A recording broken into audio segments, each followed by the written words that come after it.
Welcome everybody to round 5 of the International GT Open. We are here at Spa-Francorchamps, the longest circuit on the calendar, perhaps the most challenging as well, a driver's favourite. And we've got 70 minutes of racing coming up for you this afternoon. Pit stops will be from 28 minutes to 42 minutes in the race. But as you can see on the picture there, it's a pretty big circuit and the drivers are just making their way around it at the moment to head to the grid, where they will get ready to go racing for the first of 2 races here this weekend. My name's Chris McCarthy. Thank you very much for joining us. You join us on a fairly cold afternoon here at Spa. Temperatures have been pretty cold all weekend, so track temperature has been a little bit of an issue. But qualifying this morning went very well for that car there. We're going to talk a lot about these guys on the build-up to the race. The Oman by Racing TF Sport team, who have qualified on the front row on their very first race in the championship. Brilliant job by 18-year-old Tom Canning. The TF Sport car, one of the 3 contenders for the championship, is there, the number 34. Not the best session for them earlier, got a little bit held up with traffic, unfortunately, in TF Sport. It's a difficult circuit. If you catch just a little bit of traffic, whether that be someone on a different class, say Pro-Am or GT Cup Open, then you could find a 2 minutes 10 lap or whatever ruined, and you have to go around again. So there is a little bit of right place, right time when it comes to Spa sometimes, but you've got to hook the whole lap up, and it is a long lap indeed. So let's talk a little bit about the championship. You can see the championship leaders in your picture, the number 59 of Enrique Chavez and Miguel Ramos. It's the latter who's going to start the race for them this afternoon. They've had 1 win so far this season, 5 podiums in total. They are on 85 points, 8 points ahead of Louis Pret and Vincent Abriel. And then the red Aston Martin that you saw, that's Sally Ulick and Charlie Eastwood. They are 15 points back in 3rd place.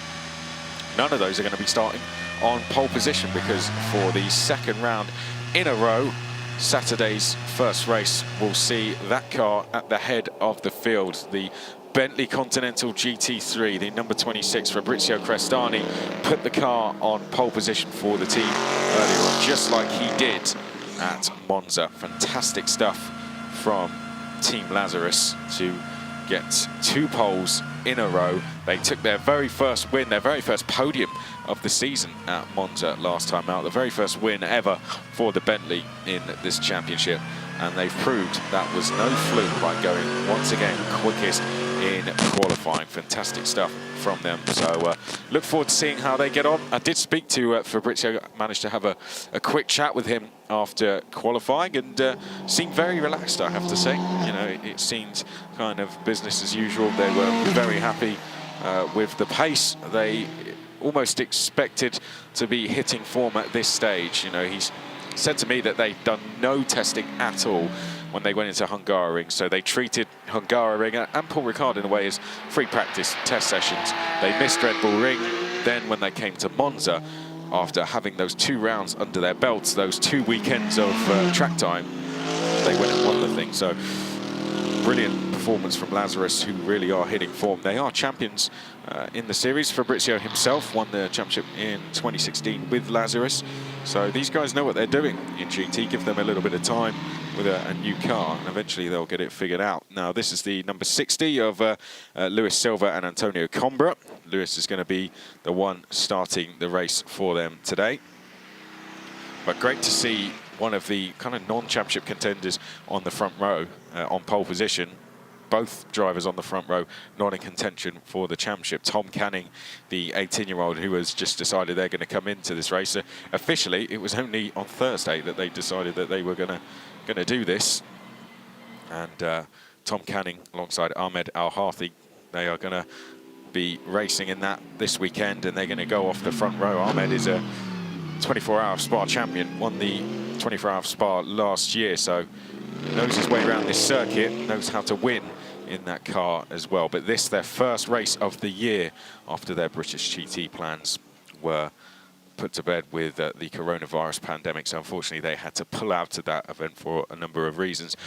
Best qualifying of the year as well for Stefan Ortelli. It's 2 Pro-Am cars on the front 2 rows. Stefan with a brilliant time right at the end of the session as well. He's going to be starting this one from 3rd place, but the grid is being set. It's a short run down to turn 1. Actually went out on the grid earlier ahead of the Porsche France race. It's a short run down there, and if you get a bad start, then it might not be the worst thing here, but of course it's a very tight corner, La Source. It is incident prone. Hopefully we're going to get everyone through there safely. If it is a rolling start, it's not going to be a grid start, so you've got to get a good run out of here. It's going to be a race to the line, a race to the first corner between Crestani and Tom Canning. And I can tell you, knowing Tom Canning, if he gets a chance, he will go for it. He will take the race lead if he sees the opportunity. But the cars are just making their way onto the grid. I can see looking out the window that most cars are almost in position. This is Patrick Koprinski and Christian Klein. They are now 2nd in the Pro-Am standings, lost the lead to Marcelo Hahn last time out. But the car that will be starting directly ahead of them is Marcelo Hahn. That's another good championship battle to watch, the one for Pro-Am. 6 points between the pair. Now, sadly, the AM Championship battle is going to be affected. We'll talk a little bit about that in just a second, because one of 2 cars are missing after practice yesterday. So this is your pole sitter then, Fabrizio Crestani, their 2nd pole this season. He, the 2016 champion, looking to get 2 wins in a row for that Bentley. Starting alongside him, 18-year-old Tom Canning, his first ever time racing a GT3 car, his first time in this championship. And Tom Canning starts on the front row. He won here in the British GT Championship last year in a GT4. Can he do the same in a GT3? Best qualifying performance of the season for Stefan Ortelli.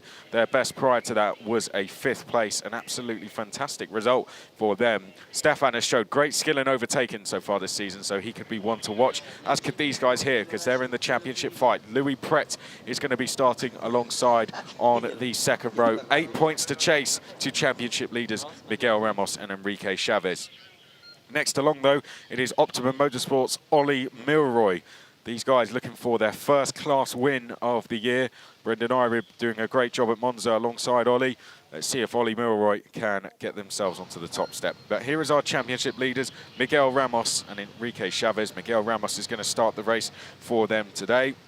Has Pret ahead, so has to try and keep Louis Pret as close as possible, if not get past him. Disappointing qualifying due to traffic, but Sally Ulick, nevertheless, from 7th place, will be one to watch here. He's got a few cars ahead of him to get past. They're going to be taking an aggressive strategy into this, I'll tell you that. Marcelo Hahn starts in 8th place, Pro-Am leader. Just want to try and extend that lead with Patrick Koprinski starting in 10th place. Marcelo Hahn 8th. Between them, though, is the AM Championship leader, Jens Lieberhauser. All he has to do this weekend is finish, and then he could have one hand on the title. Jens Lieberhauser very happy in this one, and he starts in 9th. Well, let's have a look at what happened last time, as we will have today. It was a Bentley that was leading us away, going in towards turn number 1, the AF Corsa car alongside as they made their way through the first corner. Optimum Motorsport, the green and black McLaren there, had a very good weekend, and it started with a great start there. We had the red car, Charlie Eastwood, making his way back through the field. He was a hard charger in the second half of the race, making 3 places on 1 lap. Then he made another when a mistake was made here by Enrique Chavez going in towards the final corner. But out front, Lazarus would take the win in race number 1 and make history, and a win on home soil for Fabrizio Crestani and Team Lazarus. Then we went again on race number 2. This time it was Teo Martin Motorsports, Miguel Ramos, who would lead the way out front. A little bit of bumping and boring through the first corner. Some having to take avoiding action. More wheel-to-wheel action here with Alexei Nezov. Alexander Mosey were the stars of the show in the early stages. That was when Sally Ulick was turned round into a spin by Bar Baric. That's why they are 15 points back now in the championship. But out front, it was a head-to-head between Teo Martin Motorsport and AF Corsa. And that was the moment AF Corsa asserted their place in the lead to win on home soil.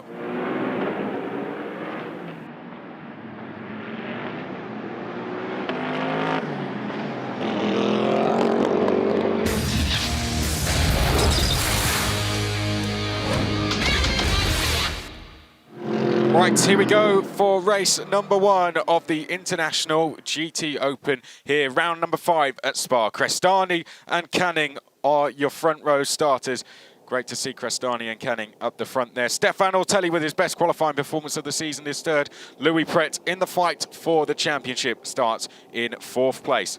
Row number 3 is Ollie Milroy for Optimum Motorsport. Then we have our championship leaders, Miguel Ramos with Pret just ahead. He starts in 6th place. Sally Ulick will start from 7th. Marcelo Hahn in 8th place, leading the Pro-Am class. Rounding out your top 10 then is Jens Lieberhauser and Patrick Koprinski for JP Motorsport. Outside of the top 10, Valentin Pierberg, great to have him back this weekend. He's won the last 2 years we've come here. Let's see if he can make it a hat-trick. Nick Moss alongside him. Nicky Luttweiler will then be in 13th place. And then the first of our GT Cup Open Europe cars, Aldo Vestante, looking to make it 4 wins in a row. Looking to stop him, though, will be the likes of Manuel Cerqueda and Rafael Villanueva, who's back after Paul Ricard. And then we have Luis Silva and Rodri Guillon, who pulled over in qualifying. So issues, unfortunately, for Guillon. Let's hope they have all been resolved for this race. We're on the formation lap. It's quite a long formation lap around here, as you can imagine.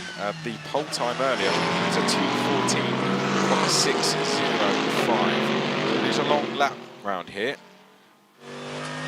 70 minutes is going to be less laps than what we are used to, but formation lap now well underway, and we are just getting the cars down towards turn 13 and 14. So it's going to be Crestani and Canning your front row. What a front row that is. We've got a former champion looking for his 2nd win in that Bentley this season, alongside 18-year-old Tom Canning, who this his first ever race in a GT3 car and his first race of 2020.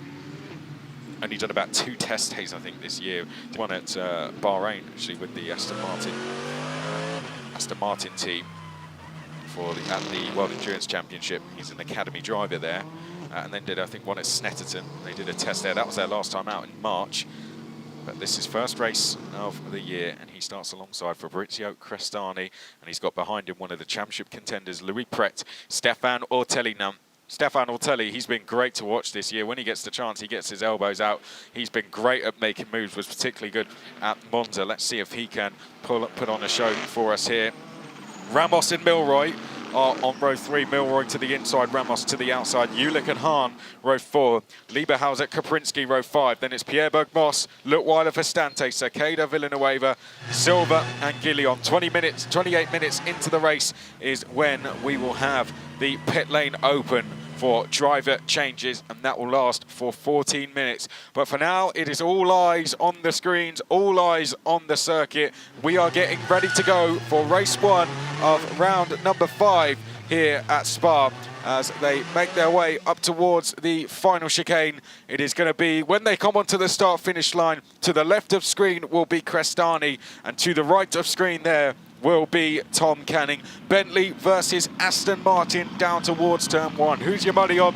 Let's find out who our first winners of round 5 are going to be as they come round the final corner here at Spa. Crestani and Canning on the front row. We wait for the lights to go green as the cars now make their way down towards the start-finish line. Red lights are on, and now they go out, and we are down towards turn number 1, off away and racing here at Spa. And a brilliant start there from Fabrizio Crestani, who can afford to take the racing line in towards turn number 1. Stefan Ortelli has already gone down the inside of Tom Canning, so a change for a second there as they now go down to Eau Rouge. Aldo Vestante was out running wide as the cars make their way down towards Eau Rouge for the first time. We're side by side in the background there. I think that was Pret going past Tom Canning. So Tom Canning dropping down to 5th place. Not a good start for them, but a long race ahead as we now charge down towards Lake Com for the first time.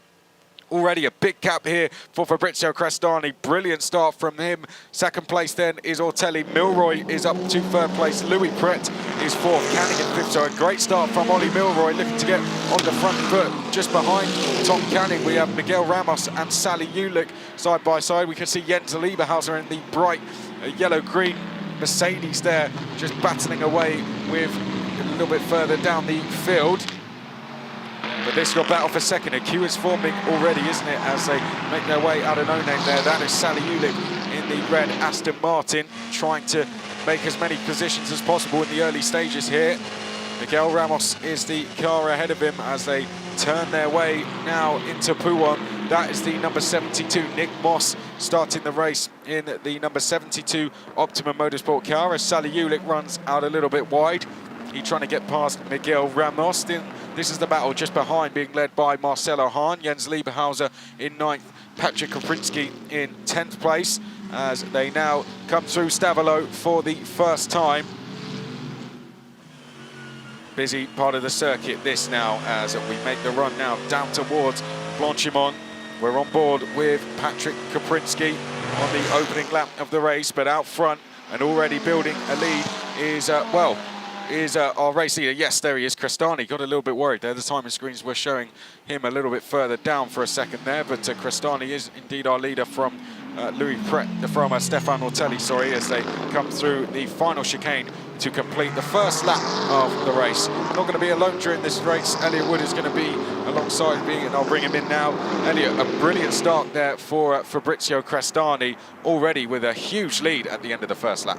Yeah, the launch of the rolling start was absolutely incredible from the Bentley. You can really see the power of the engine, just pulling the car away from all the other cars that were squabbling behind. And the key to kind of having a lead at Spa-Francorchamps is you break away from second and third place, because they will always be battling. Up Eau Rouge we go, and Crestani's lead is 3 seconds, so he's broken the toe already, and he's left Ortelli and Milroy to kind of fight between themselves here.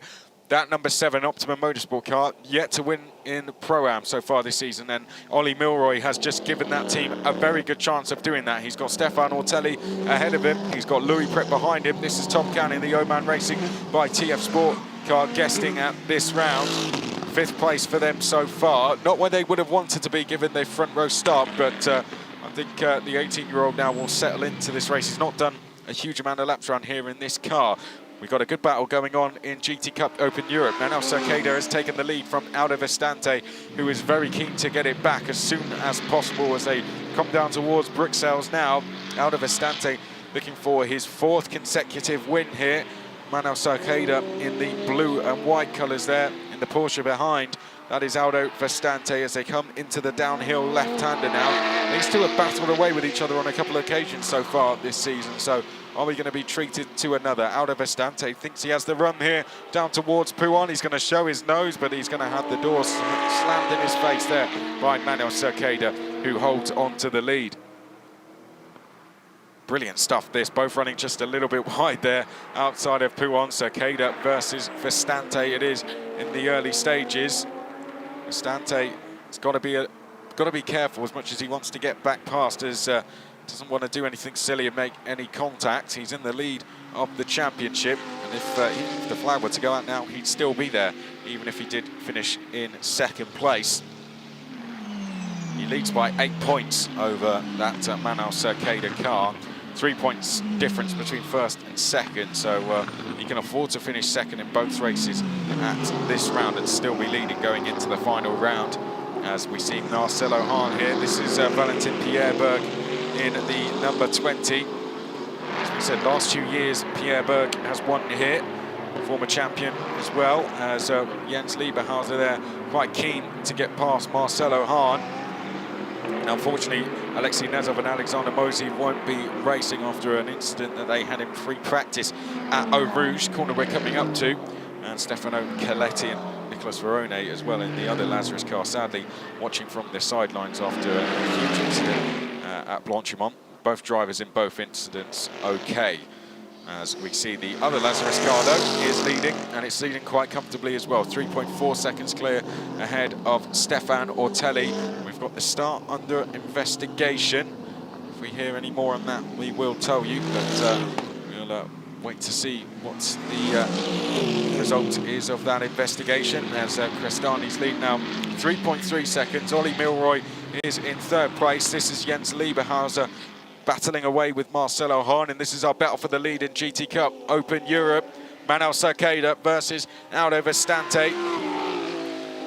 Oliver Stante unable to find a way through. He could just settle in behind for now, wait for the pit stops and then try and make his move, but I don't think telling a driver to do that after they've won 3 races on the bounce, really, I think they'd tell you, I think I know what I'm doing when it comes to race wins, because Oliver Stante has 4 of them so far this season, as we charge now down towards Pouhon.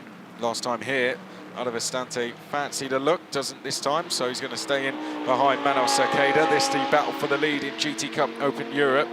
8 points between these two going into these final 2 rounds, so not a lot separating them so far this season, and as demonstrated, they are pretty closely matched together on circuit as well, but no one can match this man here in the early stages. Crestani is pulling away. His lead is now over 3 seconds. Stefan Ortelli is second and has just under a second on Milroy.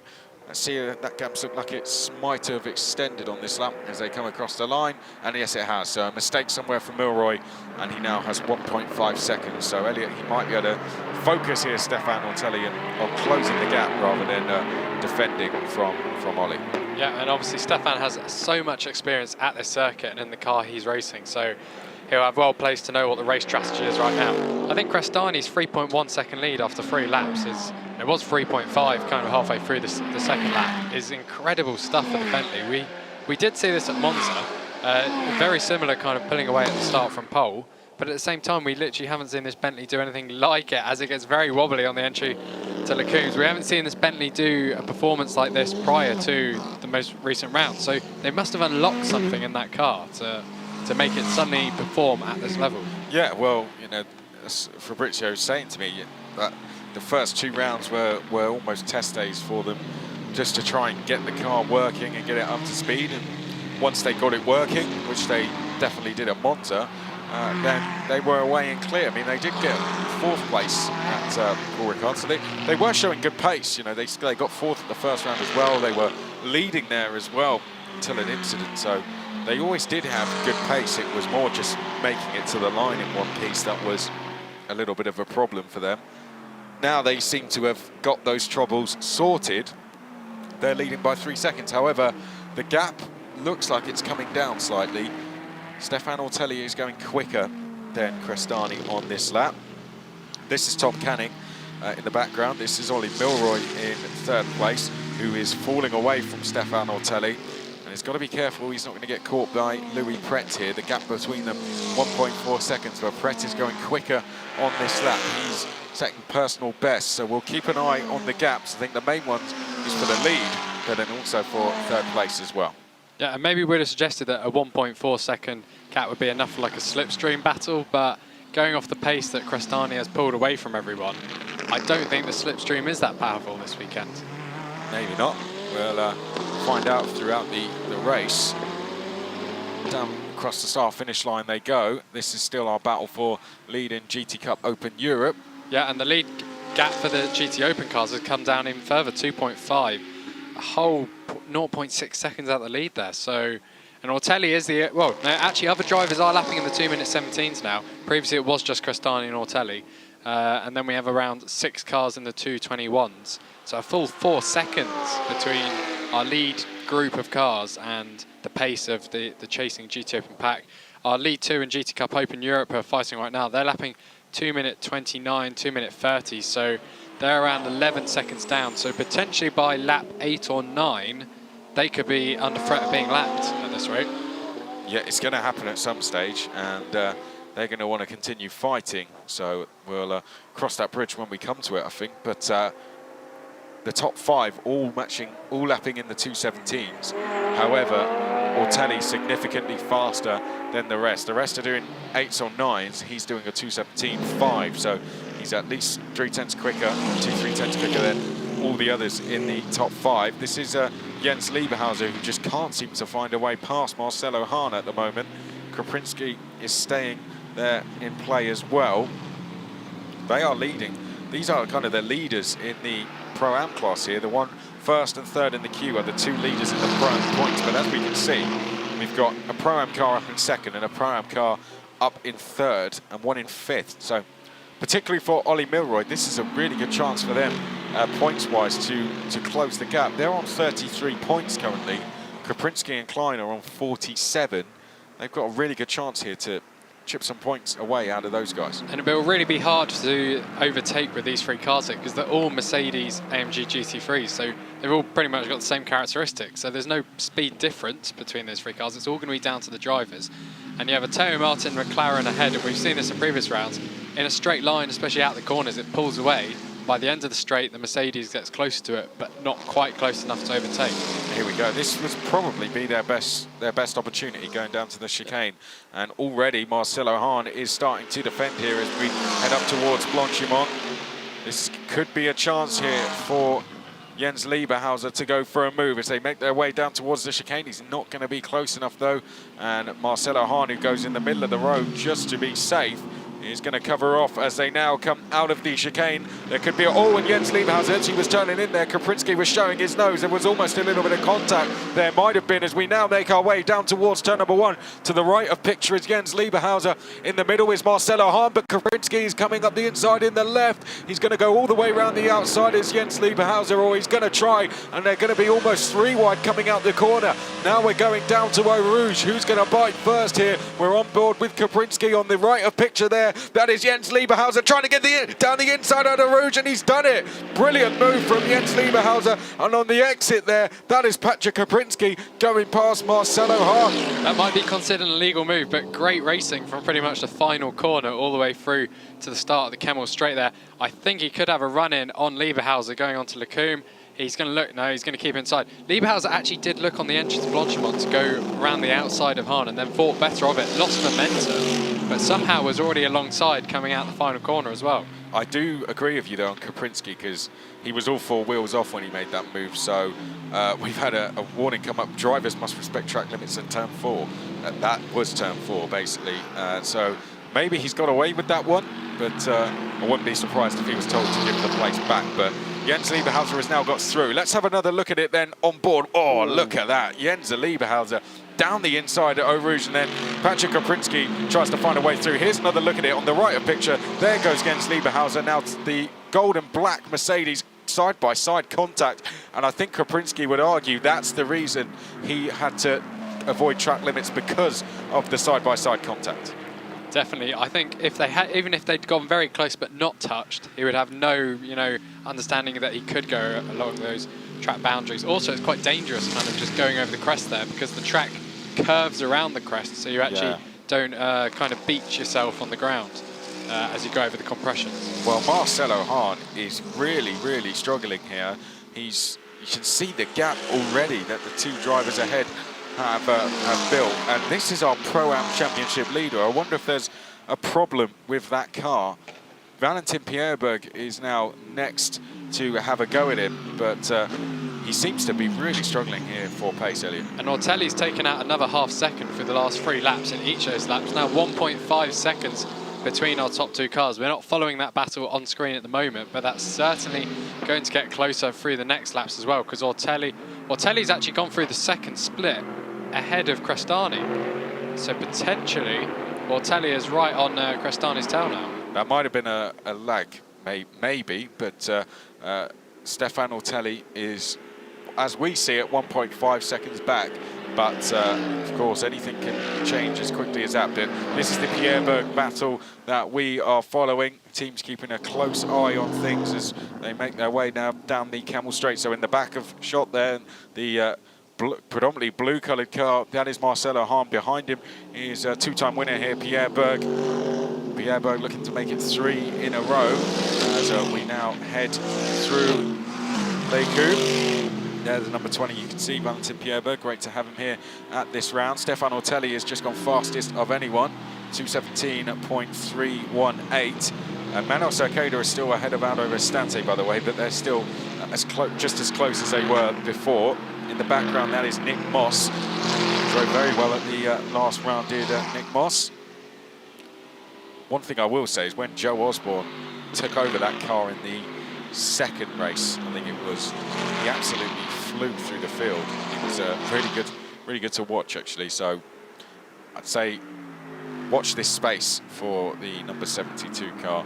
for when we get to the pit stops. For now, Nick Moss is doing his best to just stay with those more experienced drivers ahead of him. Here's Fabrizio Crestani, still in the race lead. Stefan Ortelli just in the background there as they come out of the final chicane, and the gap looks less than 1.5 to me now, and it's 0.8 of a second. So here we go. Stefan Ortelli now should be getting a tow from that Bentley as they go in towards La Source, and in the background, Ollie Milroy has been caught by Louis Pret. So we've got two battles going on at the head of the field, one for first and one for third. Yeah, we definitely do have a timing error on our top three cars because it's showing they spent almost 10 minutes in the final sector of the lap as well. So we're just going to have to trust our eyes now rather than technology to follow this lead battle. Yeah, we'll just go with what we see here as Crestani and Ortelli make their way down the Camel Straight. In the background there, you can see Milroy and Pret. Canning is still in 5th place. He's got 8.5 seconds ahead of Miguel Ramos. Sally Ulick in 7th. Through Lake Coombe we go. Now, Ortelli has been able to close this gap down, but getting past is going to be another question, isn't it? Getting past Fabrizio Crestani, because that Bentley, we saw at Monza how quick that thing goes in a straight line, and we saw at the start of the race, in comparison to the Aston Martin, how quickly it got down towards turn number 1. So this is going to be a challenge for the AF Corsa car. The Ferrari, the AF Corsa team haven't won here now for a few years. It was 2017 they last won here, did the AF Corsa team. What may help the Bentley here is it does have most of its weight over the front wheels. So going uphill, I imagine that should be an advantage because you've got more traction going through the front of the car, and especially when you go over the crest of Eau Rouge as well, where often you do lose traction because of that. The Bentley should stay planted to the ground. But the Ferrari, as we know, is a better developed car, a more agile car. And it's, you know, it's almost invisible behind the Bentley because it's got such a smaller profile. So it should be gaining time on these runs back up the hill, but whether it can actually kind of outpower the Bentley to get past is another matter entirely, and it may take some time to see that. It may go straight into the co-driver battles as well, because obviously we've got two drivers of different qualities coming in next as well. It's going to be a fascinating battle, and this is the best thing about International GT Open, seeing these different manufacturers go head-to-head, and now Stefan Ortelli feels he's close enough just to start showing himself in the mirrors, and I said it at Monza, I think he sometimes does that to see where he's going, because you cannot see a thing when you're behind that Bentley. How is he going to see where he's going through Eau Rouge now? Look at that. He's not going to be able to see a thing, only a Bentley ahead of him. He's just going to have to follow Crestani as we go left, right and back up left again, and it's absolutely fascinating watching the cars there manage to get right track side as they turn into the left-hander there, and it was just a brilliant experience. And here you go, there's how you make an AF Corsa car go invisible. You get behind a Bentley, and the gap 3/10 now as they hit the brakes for Lake Coombe. And the Ferrari does look more comfortable going through those corners. See how much it closed in at the first corner in particular is back on the tail of the Bentley, because the Bentley did kind of pull away down the Kemmel Straight. Probably the next overtaking opportunity will be Stavolo, possibly, although it's already getting very close to the rear of the leading car. Maybe Crestani's being a little more cautious now. Maybe he's bitten through his tyres a bit more, because if you see him under braking, it's like he's taking 2 bites of the pedal. Here comes the Ferrari. Yeah, well, he's just showing himself in the mirrors there once again. Who's the car ahead? It must be a GT Cup Open Europe car. That is Gillion. Who is ahead now. So this is the first bit of traffic they're going to come up to.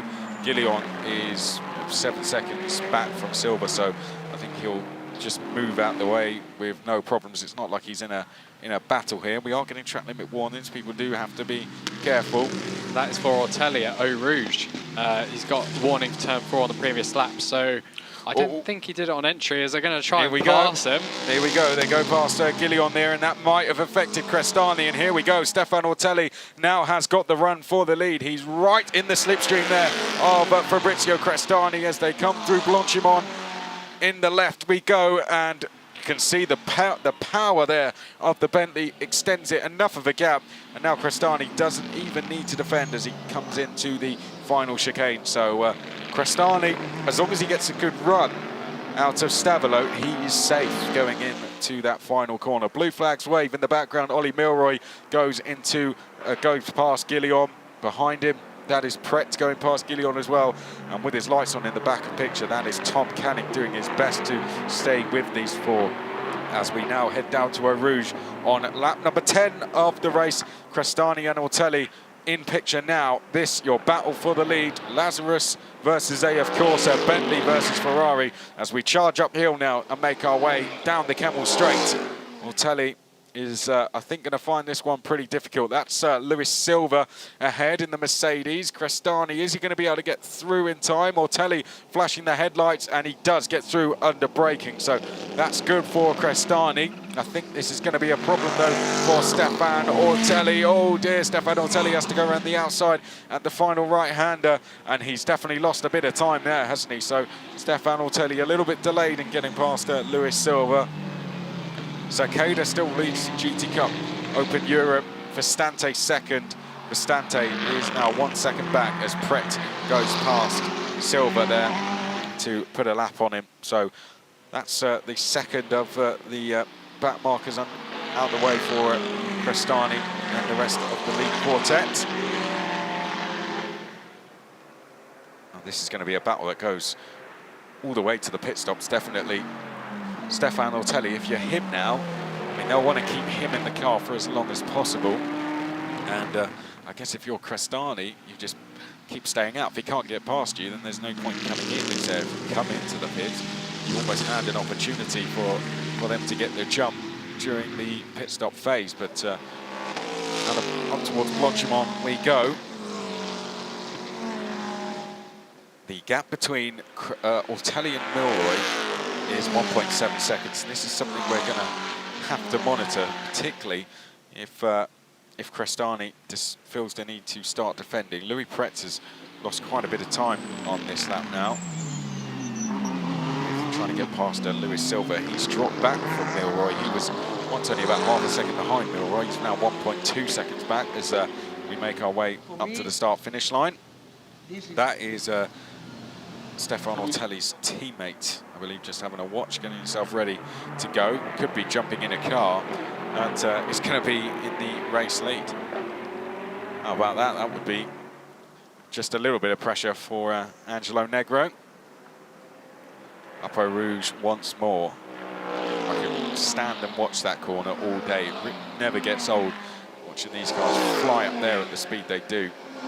It's terrifying, actually, if you're trackside. But at the same time, it is just brilliant to watch as we go in towards Les Combes. Crestani a little bit wobbly under braking. Stefan Ortelli definitely looks a lot more comfortable. But maybe that's just the setup they've gone. They've gone for a loose car on that Bentley. As here we can see Vestante trying to close down Manuel Zaceda. Was right with him last time we checked in on this battle, but now has dropped back as no name we go. Stefan Ortelli, this is where he seems to really have the legs over Fabrizio Crestani. As you can see, just doesn't have enough of a run down towards Pouhon. If that was a heavy braking zone at Pouhon, then Ortelli would at least be able to have a look up the inside or set himself up for a switchback. In the background, by the way, Milroy is being caught now by Louis Pret once again. Gap is coming down on this 11th lap, but it's our two leaders out front. We are focusing on the battle for the lead of the race, Crestani versus Ortelli. We have a car that has one podium and then a car that has a win. Result, they had a Red Bull Ring, a brilliant result for Stefan Ortelli. They now sit in second place here with Crestani leading the way. And we've got a similar sized gap between our GT Cup Open Europe lead battle. Manuel Zaceda leads Aldo Vestante after 10 laps, 1.035 seconds between those two. Vestante was faster last time round. They've been lapping pretty much within 3/10 of each other for this whole race. And I think Zaceda does hand over his car, but Vestante remains in his. So Vestante will continue this battle throughout the race. And obviously the Crestani Ortelli cars in GT Open, you have to have two drivers, so they will be swapping around. Through La Source now on lap number 12. Oh, and there we go. That was almost a hairy moment there. That was Louis Pret, and I don't know if he was going past some traffic or if he just got it a little bit wrong or if that was an attempt, but nearly going straight into the back of Ollie Milroy. Up Eau Rouge we go, and you can see off in the distance that we've got Fabrizio Crestani and Ortelli battling. A back marker ahead gets well out of the way for them as they now go in towards Les Combes. Ortelli using the curb on the outside just to open up the corner as much as possible. Taking curb to hook them around the left. That pulls them to the left-hand side of the track to open up this corner here, turn number 9. And now we have the run downhill. Right on the back there, Stefan Ortelli can get very close. He can almost touch the back of the Bentley, but he can't get close enough yet to make a move. And it's the heavy braking zones just have too much of a straight with Stefan Ortelli. They're on the real faster sections of the circuit, unsurprisingly. That's why they're heavy braking zones. Stefan Ortelli, what do you do now if you're in the car, if you're Stefan Ortelli's team here, Elliot? Do you pit early? Do you wait late? Wait for maybe Crestani to come in and maybe you get 1 or 2 laps to try and get the jump? I would let Ortelli stay in the car. It depends where they are in pit lane as well, because obviously your position along the pit lane when you're making those driver swaps can have an impact on essentially how long you do spend in the pits in case you have to let other cars pass. I haven't really investigated that order this morning, but I would leave these 2 drivers to battle. I think it's more beneficial to try and make a move on track than try and force it through the pits instead. They're both down that end. Lazarus are further up. So Lazarus are more ahead. The AF Corsa guys are kind of in the middle. I spent the second free practice session in the pit lane yesterday. Wow, what an experience that was. Just seeing the cars come in and out, seeing the teams go to work. Really fantastic experience, and that pit lane is going to get busy any second now, because in 10 seconds the pit lane will be open for driver swaps, and out front we could see a swap, and that would be for the race lead as Ortelli right on the back of Crestani. This is the view on board with Louis Pret. Here we go down towards Eau Rouge. We're going to go left, now up the right and over the crest, and that is Eau Rouge. I think next time we'll have a listen. Down the Kemmel Straight we go, and Crestani here, Ortelli behind. Driver swaps are now open, and the pit lane is getting very busy indeed. We've got Charlie Eastwood has jumped in. He's going to be jumping in the TF Sport car that has come straight into the pit. Koprinski's come in to hand over to Christian Klein. Marcelo Hahn has come into the pit lane to hand over to Fran Rader. Great to have Fran with us this weekend. Did very well at his one and only round so far at Red Bull Ring. Race winner here as well is Fran Rader over the last few years. Nick Foster, great to have him with us as well. That's Pierre Berg just helping Nick Foster getting belted up, and Nick Foster going to be in the car for them, and well, he is no stranger to the world of GT racing. 3rd in the Asian Le Mans Series this year. He's been racing. He did a race in the GT World Challenge as well at Zandvoort. And he's raced FI1 Endurance, podium finisher at Bathurst as well. He's done just about everything, and he's only 28 years old, Nick Foster. So let's see what he can do as he now jumps in the number 20. That is the 72, Joe Osborne in for them. Last time Joe Osborne was given the challenge of coming through the field, he did very well at it. So let's see what he can do.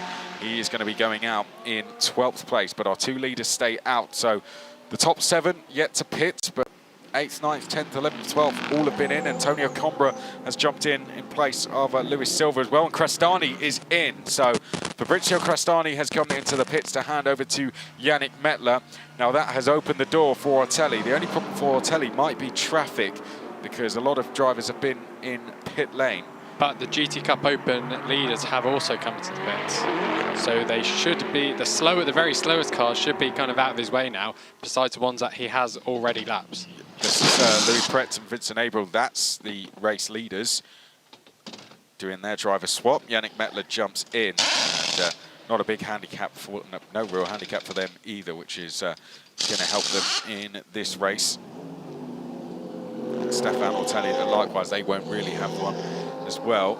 So they've got a chance here now to Stefan Ortelli has a chance to push on and potentially get that car into the lead of the race. He's got 11 minutes and 10 seconds before the pit lane closes. Ollie Milroy's in second. Here we can see our championship leaders, Miguel Ramos and Enrique Chavez. Chavez in the car now. Not a bad race for them so far, but Chavez will want to get that car a little bit higher up. Their championship rivals, Vincent Abril and Louis Pret, ahead of them on track so far. This is our race leader, Stefan Ortelli.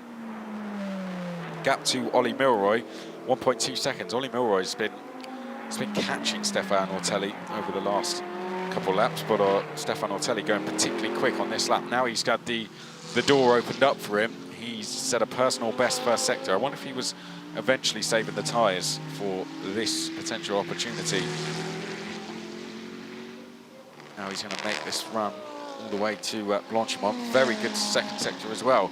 Actually, it's not a personal best, but a really solid sector. So this is, having had their pit stops, the former race leaders now. Yannick Mettler has gone into the car for them.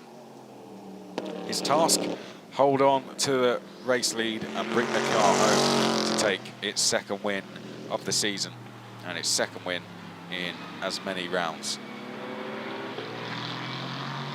Not an easy task, is it? But to go and take a win around Spa, but Yannick knows that car is capable of winning. He's been giving it in the lead of the race. Now he just has to try and set better times than this car here to hold on to that race lead. Manuel Cerqueda in the background there. I say Manuel Cerqueda is leading the way in the GT Cup Open Europe class. Cerqueda hasn't come into the pits yet. Estante, he has not got any teammates, so he will essentially get out the car and run around it and jump back in and wait in the pit lane until the time is up, and then he will be released again. Now we've been Team 48, their team manager has been ordered to race control, and that is our race leaders, Stefan Ortelli. I'm not too sure what that would be over. I haven't exactly seen them doing anything wrong, but the stewards want to have a chat with their team manager. Fastest lap for Stefan Ortelli, 2:17.135, and that's crucial. Just as Crestani came into the pits to hand over to Mettler, Ortelli was given a clear track, and he's gone and set the fastest lap of the race. So that's the experience of Stefan Ortelli for you.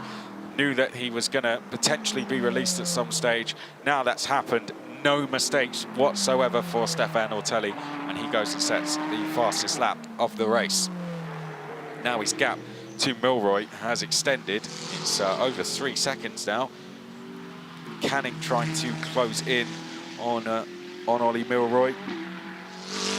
He's 5 seconds back. He's at Canning.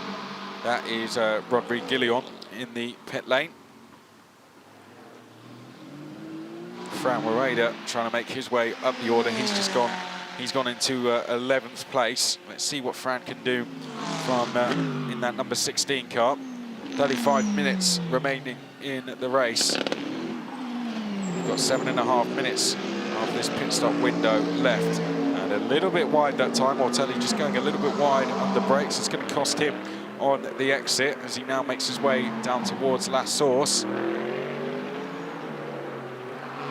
This is the point in the race where we kind of wait and see what's happened now. It's once the pit stops start being made, they'll never all come in together. They've all got different strategies, but once they've all been in and out again, that is when we know what the score is. And Nick Foster has just gone and set a fastest lap, 2:16.885. Well, no surprise to see that kind of pace from him. Nick Foster, experienced driver, has took victories at the highest level, and Nick Foster has now got himself the fastest lap, and he is behind Charlie Eastwood, but he's some 9.5 seconds back from Eastwood.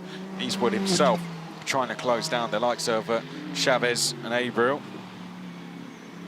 The championship fight is between Abril, Chavez and Eastwood, and they are all together in terms of positions, not on terms of track, literally, but they all are right there. And that was a big mistake, wasn't it, from Ortelli? his tyres have given up on him now, and I think we're going to see him into the pits at the end of this lap. We have 6 minutes left in terms of the pit window, and Stefan Ortelli, you can just see his tyres now are gone, aren't they? They are shot. He's going to have to come into the pits, I think. Maybe it's just 1 or 2 errors, but to me, it's starting to look a little bit uncomfortable on those now. Angelo Negro will be ready to go when required. And then we will see exactly where they are in comparison to Yannick Mettler.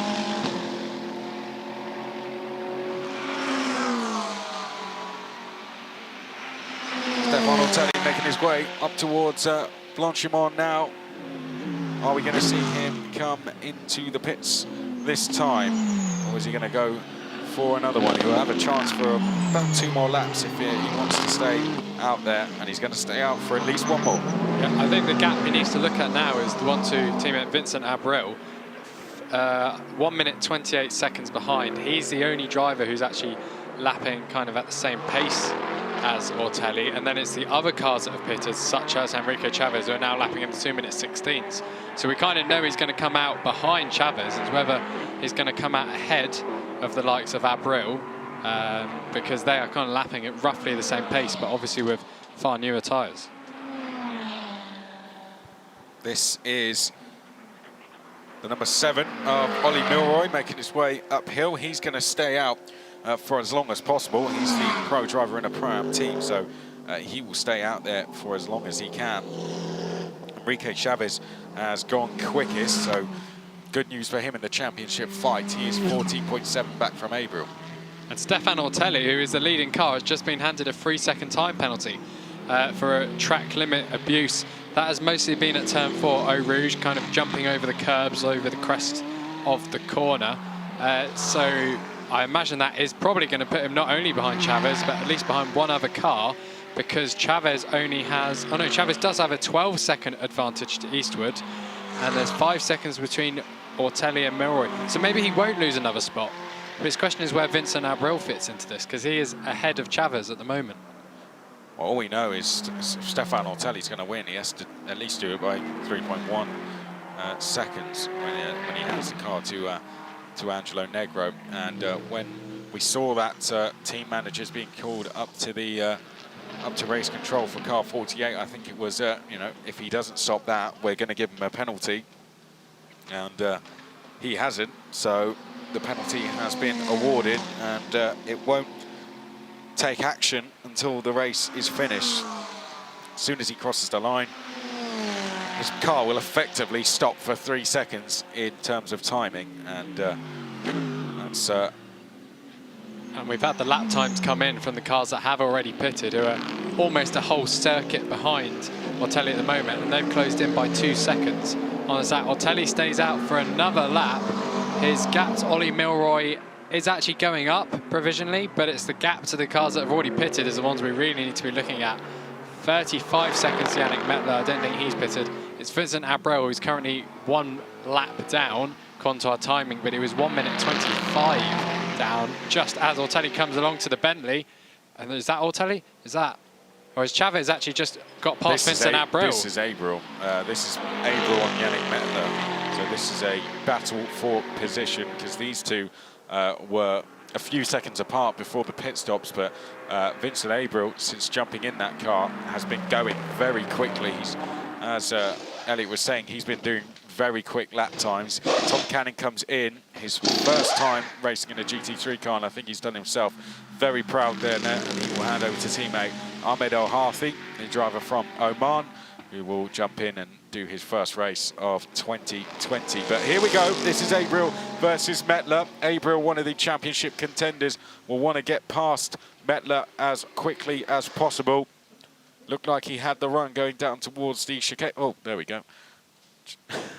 Just take that out of the car and launch it. If there's no one there to hold on to it, throw it into the garage. Abril comes into the final chicane. Bit of curb to hook him round. Looked a lot smoother around that final chicane.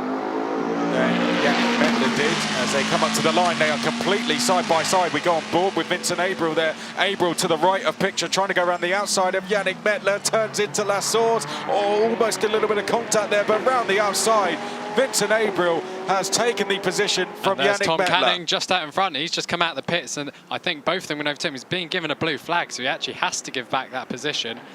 And that's put a car between the Bentley and the Ferrari. Bentley got very close through the compression there, Vaux Rouge. They're about to lap another car. I think the Bentley's going to make the move down here unless Canning cuts across. He's given him the room, which is very sensible of him. There's a lot of change of position now, and through all of this, Ortelli's actually extended his lead, not only over the car behind him, but over these cars as well. Well, yeah, it would have been... Ahmed Al-Hafi, of course, is now in the Oman Racing car, and they don't have a handicap, so they will just be going straight. They'll be going in and out for the minimum time required. Hence, that would have pulled them a little bit closer to the likes of Mettler and Abril, who will be carrying handicaps.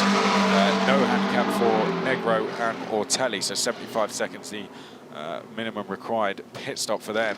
And they will now do their time. Now we get to see exactly where they are. Brendan Irib is about to jump in, the number 7. Ollie Milroy has done very well there. He's going to get the American Brendan into the car. Brendan, not a lot of racing experience, and has been doing very well so far this season. As a driver, just getting better and better at each round. So that is the end of the driver changes now. Once Irib and Negro come back out, Daniel Diaz-Varela likewise, who has jumped in for Manel Cercada, we will kind of know where we are.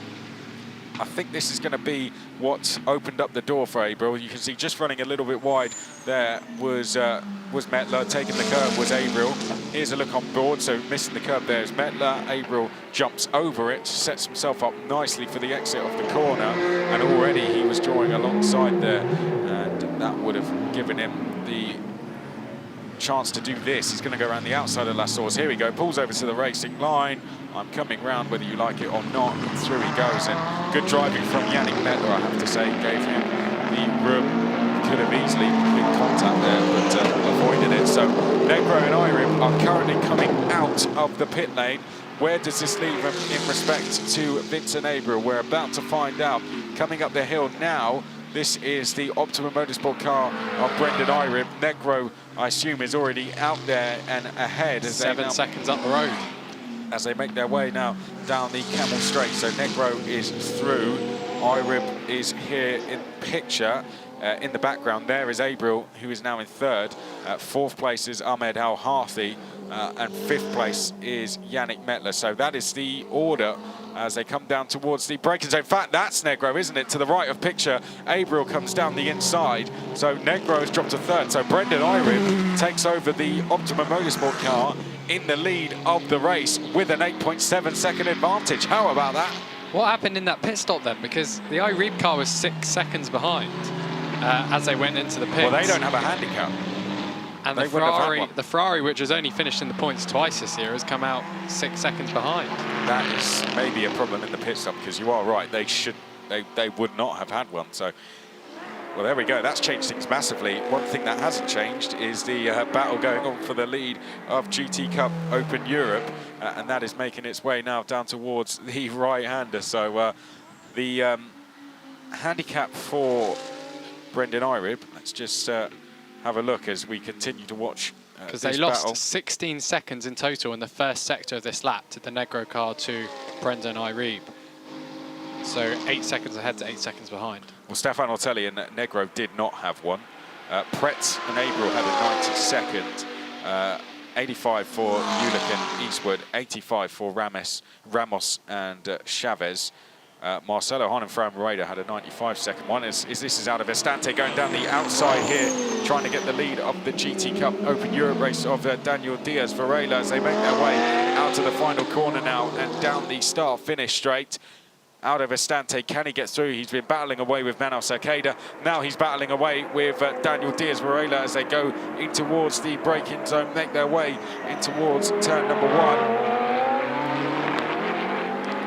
Irib from Milroy, by the way. No handicap for them either, so they did the 75 seconds as they make their way down towards Eau Rouge. So we've got the battle for the lead of GT Cup Open Europe. We've got our overall leader in the background as well, Brendan Irib, leading a race for what I think is the first time this season, and he's being caught very quickly by Vincent Abril. There is Yannick Mettler, who sits third overall, and then this is the battle for fourth place. We've got Al Harkey here, sorry, having just gone past Angelo Negro, and he is in fourth place. Negro trying to fight back there to get that position back, but Aldo Vestante running wide at the end of the Kemmel Straight there. I think Irib has got past both of them, but he had an 8.7 second advantage. He now only has a 3.2 second advantage. Here's a replay of the two Ferraris battling into Lacombe and overtaking. Within a lap, he's dropped 20 seconds to Brendan Irib. Has the Angelo Negro car, and most of that was lost as they came out the pits. But it says all handicaps are okay, so we know no one's gone under their pit stop time. No. So potentially, maybe they had trouble getting off the jacks, or it stalled the engine or something like that. It easily happens, doesn't it? This is Florian Scholz, the AM leader, and he's going to extend his advantage in the AM class as well. But this is our leader, Brendan Irib. He's going to be very nervous in that car, just a little bit out of shape there, coming out of the left-hander. This is the number 48 of Angelo Negro, whose their race has gone from being in the race lead to now being in sixth, because Enrique Chavez, the championship leader, has just gone past Angelo Negro, and something just doesn't seem right there, does it, Elliot? He's lapping very slowly. I wonder if there's a problem with that car. They are lapping at slow speed, so I think they're about to come back into the pits. Yeah, it's not been a good few laps, well, 2 laps since they've taken over the car, and the battle for GT Cup Open Europe lead is going into the final chicane again. Second time round, Will Festante made the move around the outside. He's staying late on the brakes. He's actually got the momentum.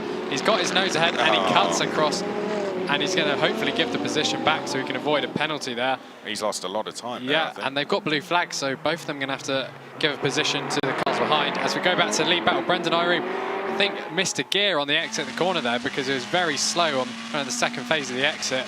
Vincent Abreu is right behind him, going on the run to Eau Rouge. He wouldn't dare make a move here, although he did have a little look at the steering wheel. That's distraction tactics, isn't it, on Brendan Irib, and he's worked because he's got the run on the exit, and Vincent Abreu is going to pull to the left.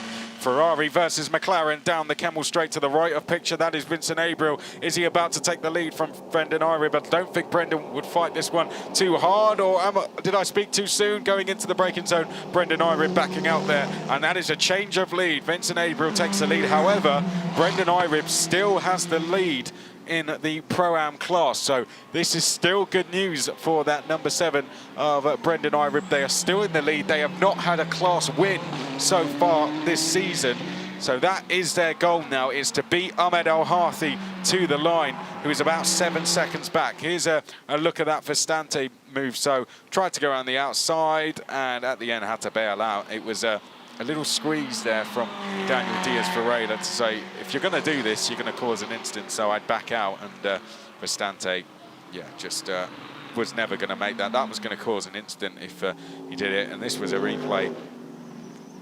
Much better run up Eau Rouge there for Abril, and the move was done by this point already, wasn't it, as he would then make his way past down the Kemmel Straight.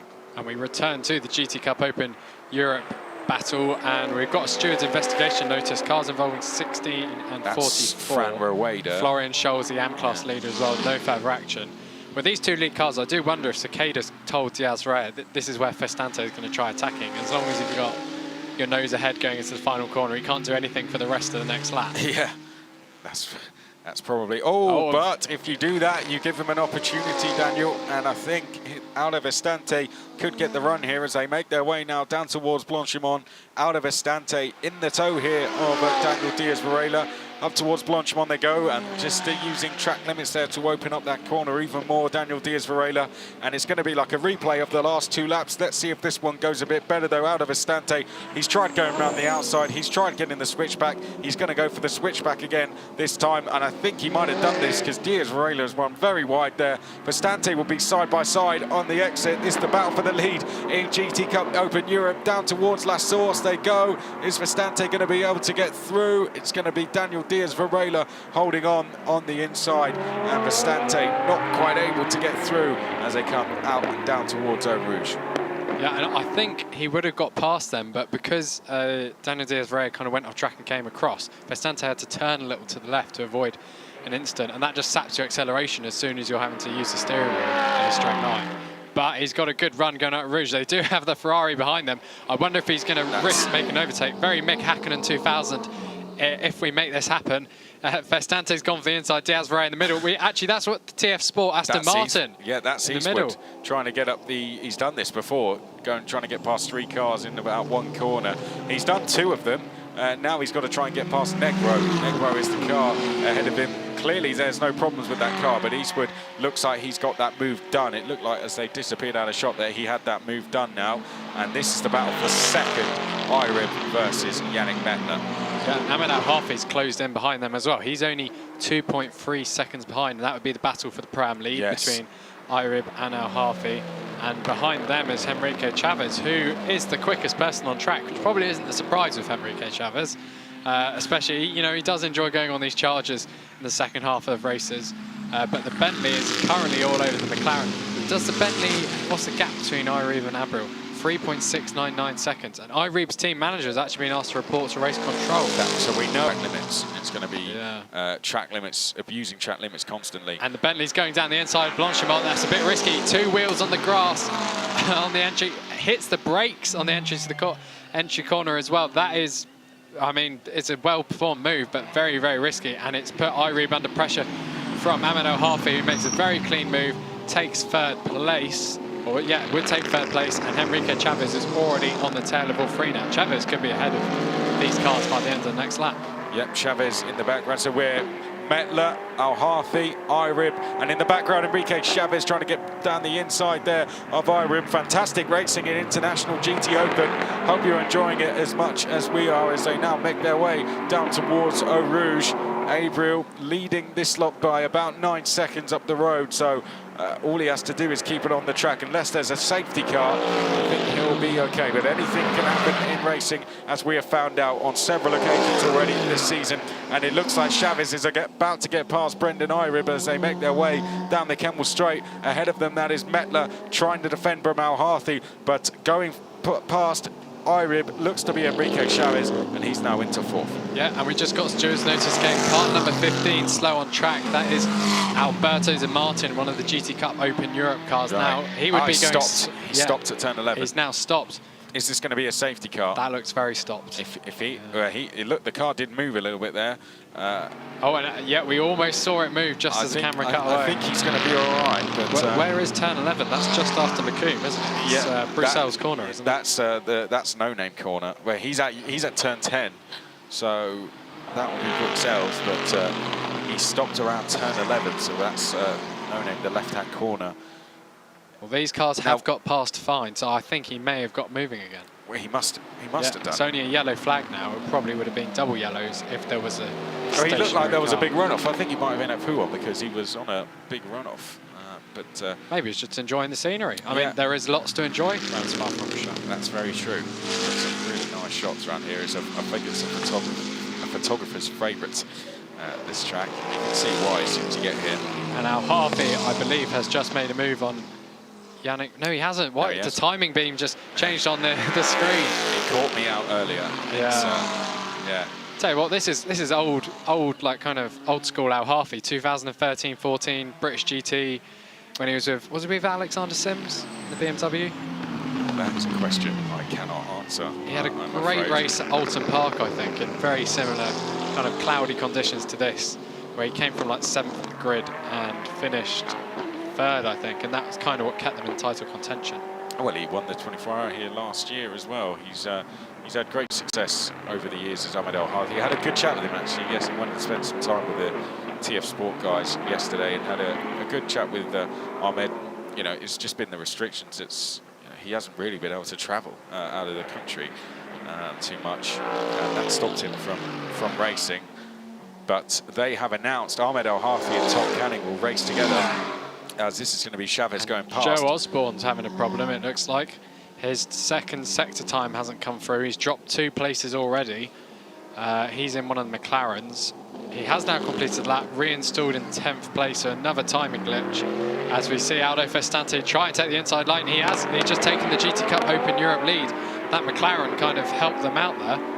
It took him a long time, but Aldo Festante looks like he is into the lead of the race in terms of GT Cup Open Europe. Now, Daniel Diaz-Varela will no doubt want to fight back as soon as they come up Eau Rouge. Here they come then, up Eau Rouge. And it looks like Vestante's got the run, and I think now Vestante's been released, he might be okay. Let's have a look at how it happened. And to the far right of picture is Aldo Vestante.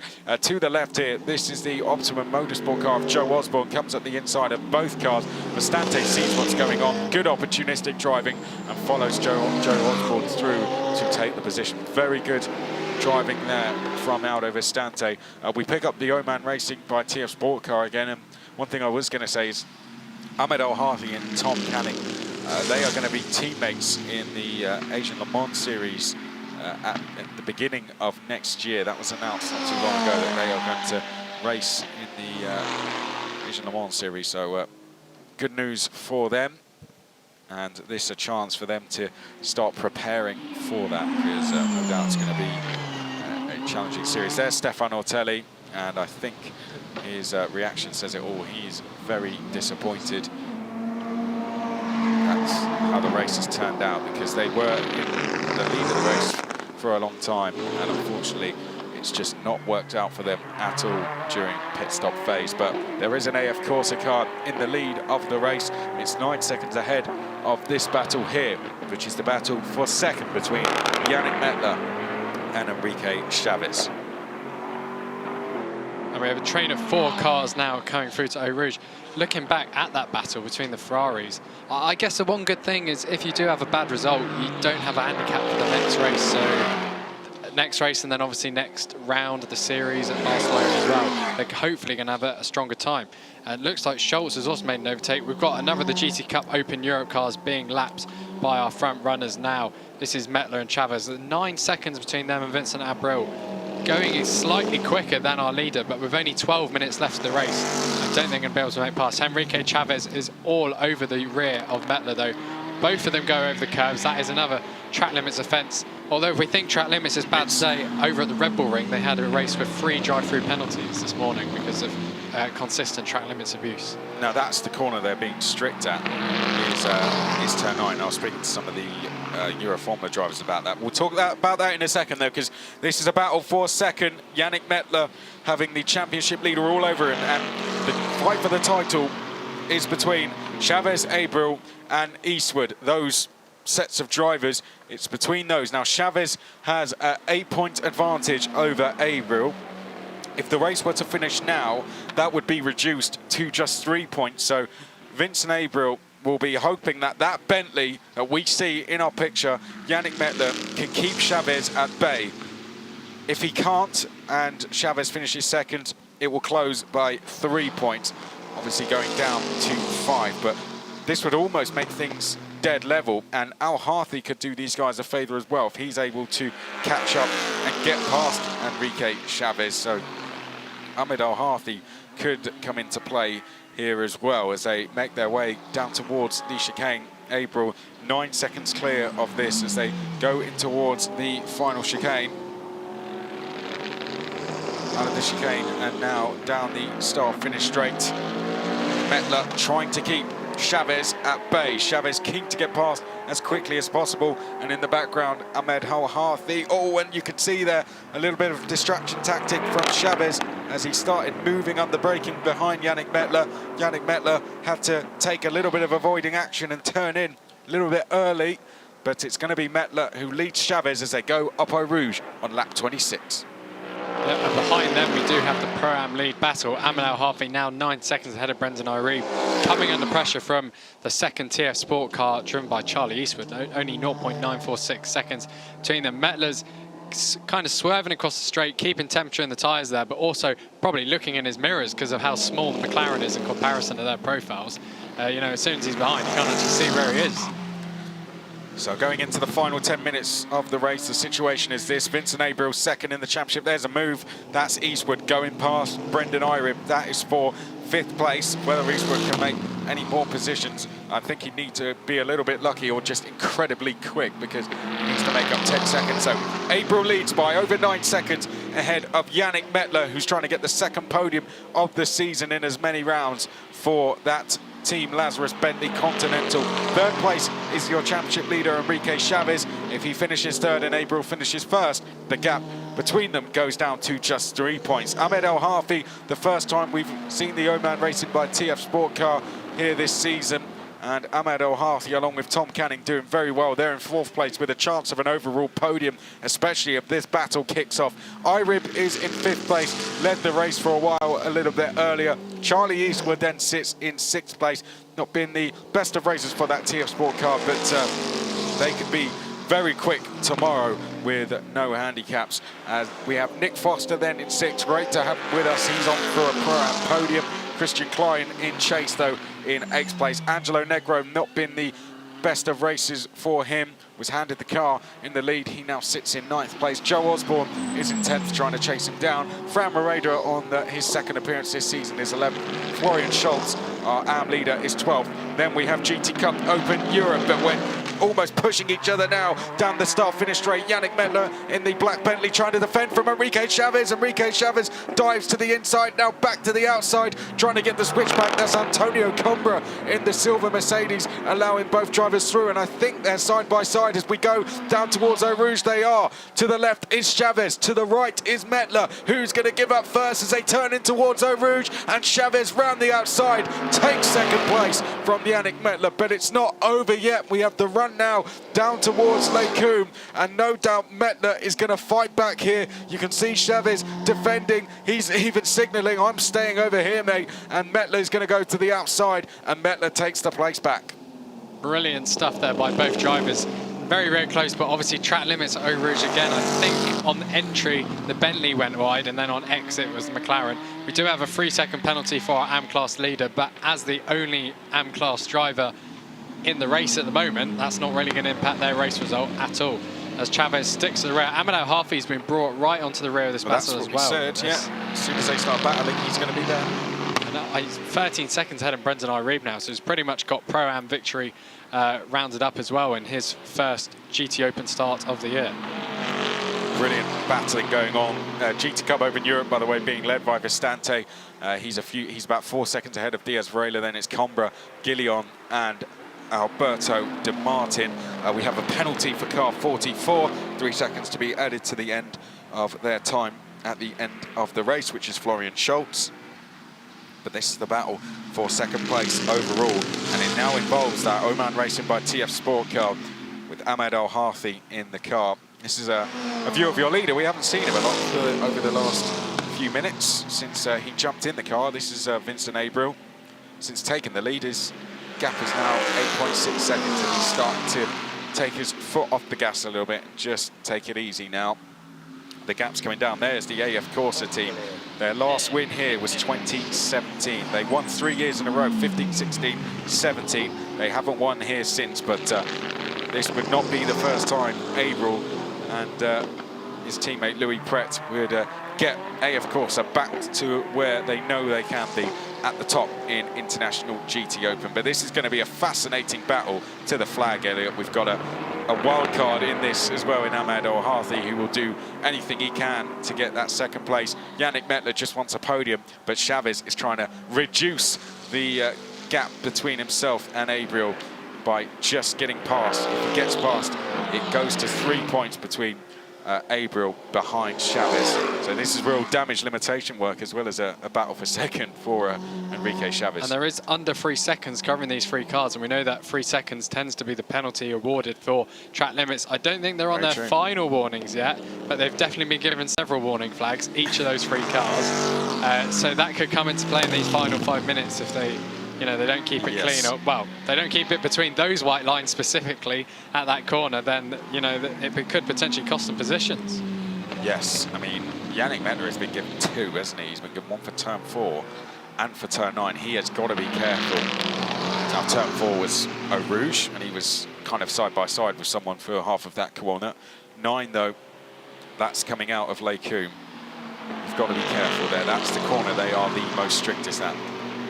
Now Chavez will want to make this move, get this move done though, because obviously Vincent Abril is his closest title rival, and he's winning this race. And because all three of these front three cars are pro class cars, those will be the points they're losing to each other, rather than, you know, if there was a pro-am in between them.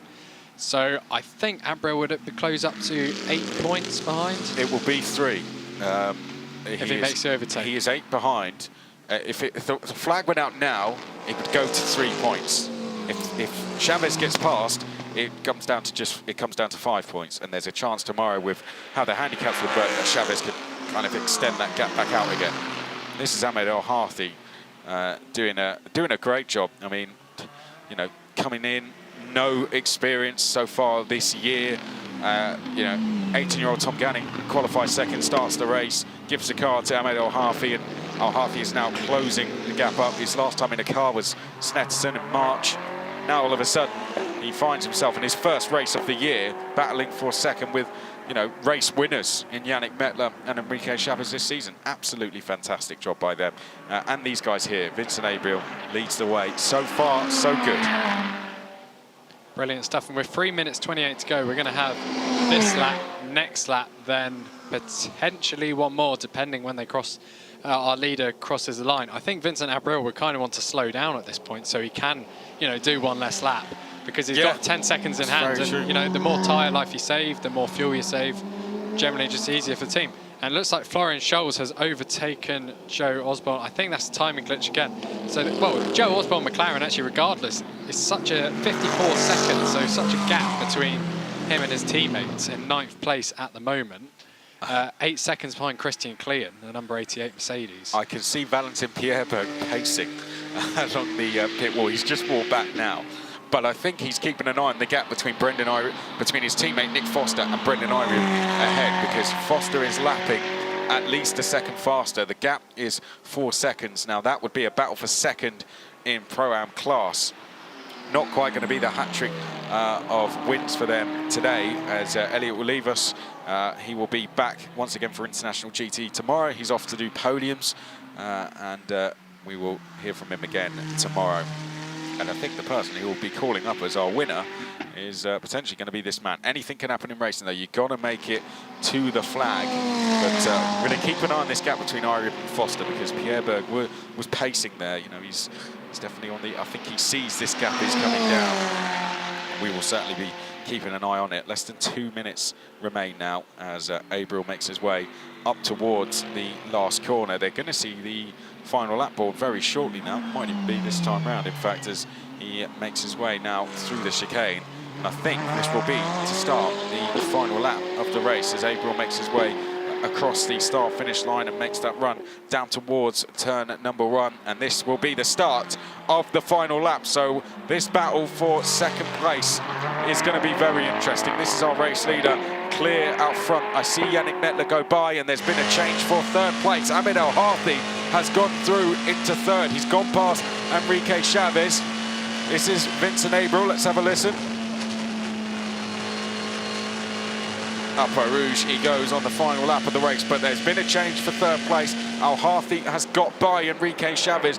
Will Enrique Chavez be able to fight back? There's El Harthi and Chavez just behind as they now make their way down the Kemmel Straight. Can they get a podium? I think we're going to see how it happened, and that is Chavez pulling over and allowing them through. Interesting there. So I mean, I wouldn't think Chavez would fight back now.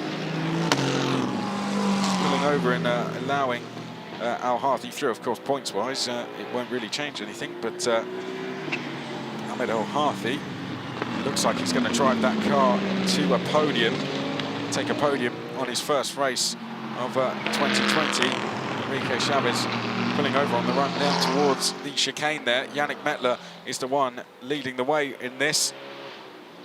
He's second place so far, and that Oman Racing by TF Sport car looks on track to take a podium, and that would be a fantastic performance. Driver of the day in my opinion, as we now see the AF Corsa star start to make his way down. Now, I was talking about Valentin Pierreberg. Nick Foster was only 1 second behind Brendan Irib when they went onto that lap. So Nick Foster, can he get past Brendan Irib on this final lap to take second in the Pro-Am class? But let's switch back to our overall leader. Vincent Abriel makes his way through Blanchimont for the final time of the race. The last time AF Corsa were on the top step here was back in 2017, and they've done it a few times this season. They're going to do it again. Abriel and Pret are going to put AF Corsa back on the top step of the podium, and they're going to do it here at Spa-Francorchamps. Up to the line, Vincent Abriel takes race 1 victory and closes the gap to the championship leader. Fantastic stuff from Vincent Abriel. The gap comes down now to just 3 points as Yannick Mettler goes across the line to get the second podium of the season for Team Lazarus, and taking an overall podium, Ahmed Al-Harthi for the Oman Racing by TF Sports Team on their first race of 2020. Ahmed Al-Harthi and Tom Canning will stand on the overall podium here at Spa-Francorchamps. A fantastic achievement. Enrique Chavez fourth. He's now going to be leading by just 3 points. Oh dear, what's happened at the final corner? That's Nick Foster and Brendan Irib. Nick Foster has a puncture as he comes across the line. Brendan Irib crawling up to the line and will just make it home ahead of Christian Klein. I think we're about to find out what happened. To the right of picture is Nick Foster. It's under braking. Brendan Irib on the inside, and Brendan Irib gets late on the brakes, runs it wide. Oh dear, Nick Foster trying to rejoin the track there. And Nick Foster, there was no room to come back onto the track there. I think he would have had to just cut the corner. Brendan Irib was turning in, and Nick Foster goes straight into the side of him.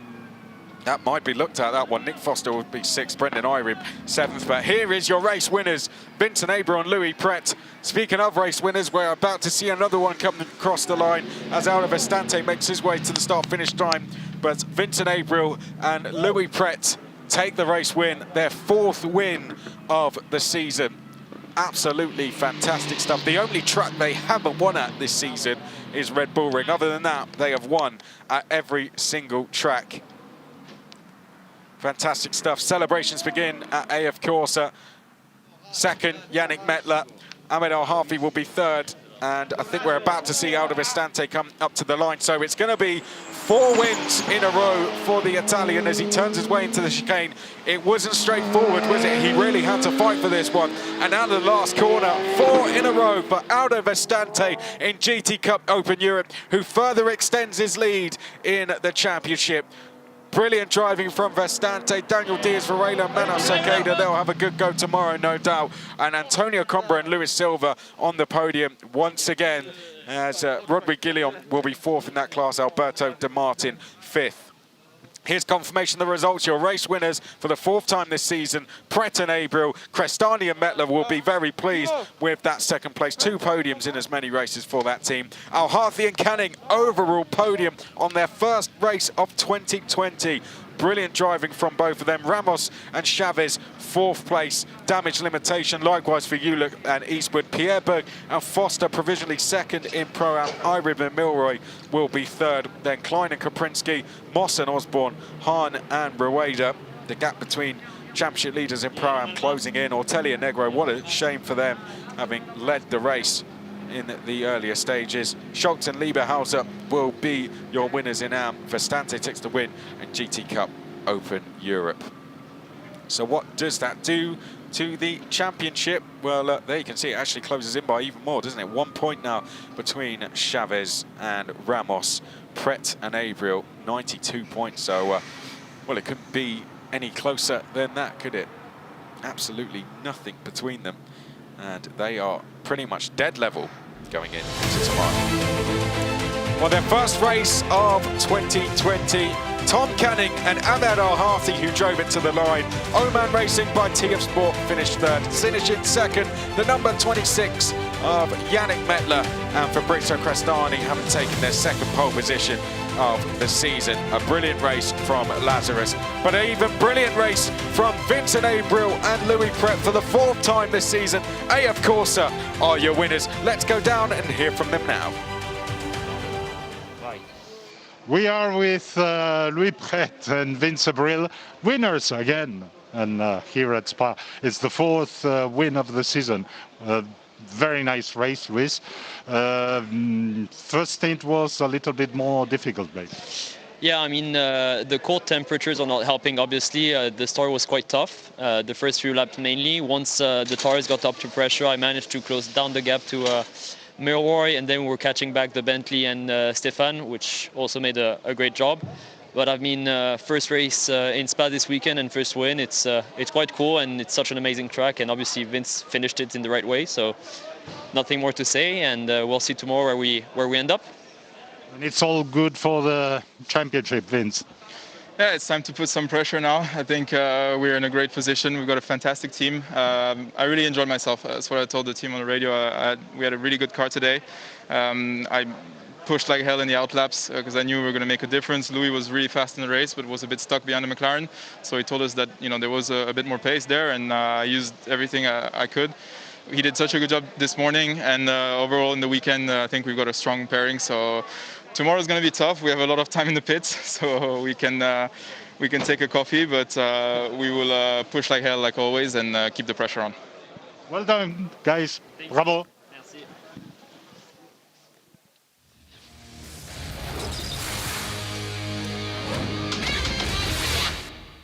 Well, let's look back at when it all started. For the second time this season, we had the Bentley leading us down towards turn one. Bit of a difficult start for Oman Racing by TF Sport to the right of picture there. They were passed by Stefan Ortelli straight away at the start as Ollie Milroy got on the front foot and got himself up into third place in the early stages of the race.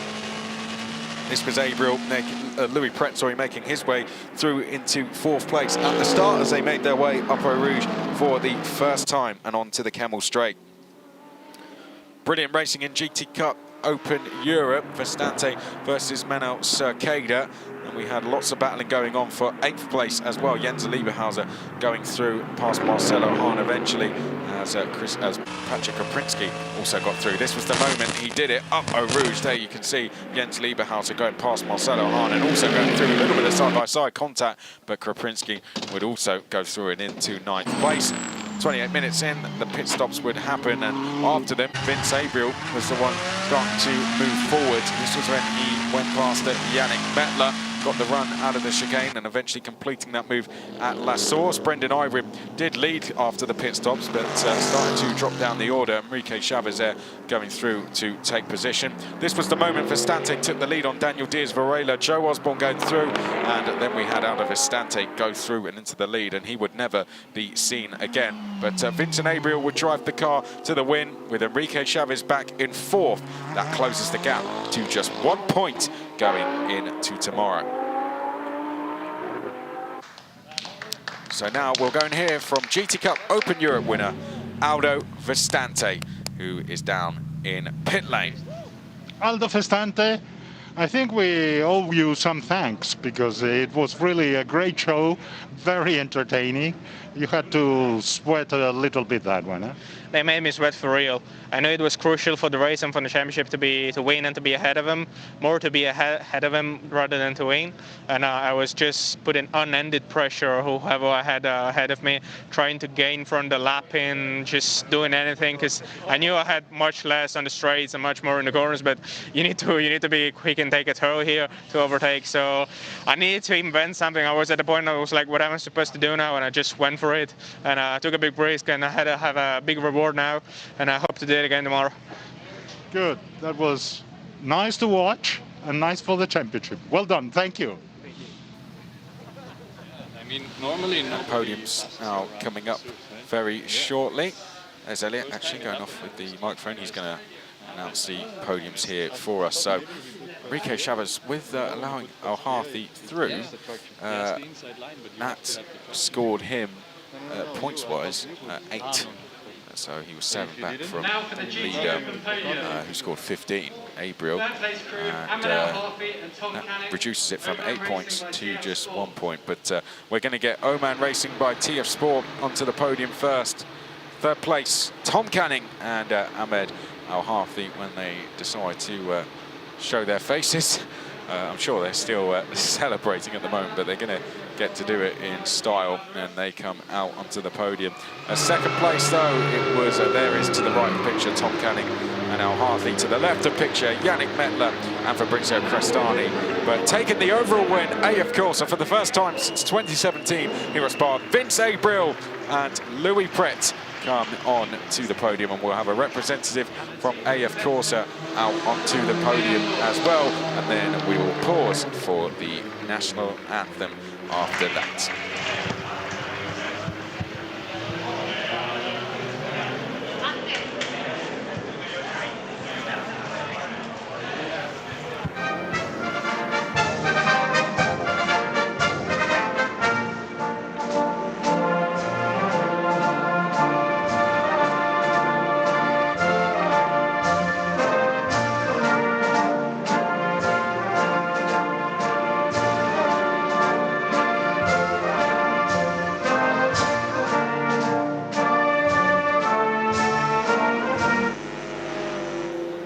So there you have it, the podium for race number 1 here of the International GT Open. Been a great first race on Spa. I hope you've enjoyed it as much as I have. Brilliant racing, side by side, Arpo Rouge, all the different manufacturers fighting against each other, 3 different ones on the podium, Ferrari, Bentley and Aston Martin. And now our championship, just 1 point between the drivers on the top step of the podium, and Enrique Chavez and Miguel Ramos. Thank you very much for tuning in. We're going to be back tomorrow for qualifying at 9:40 local time. Race will be at 50 minutes past 1. We'll see you then.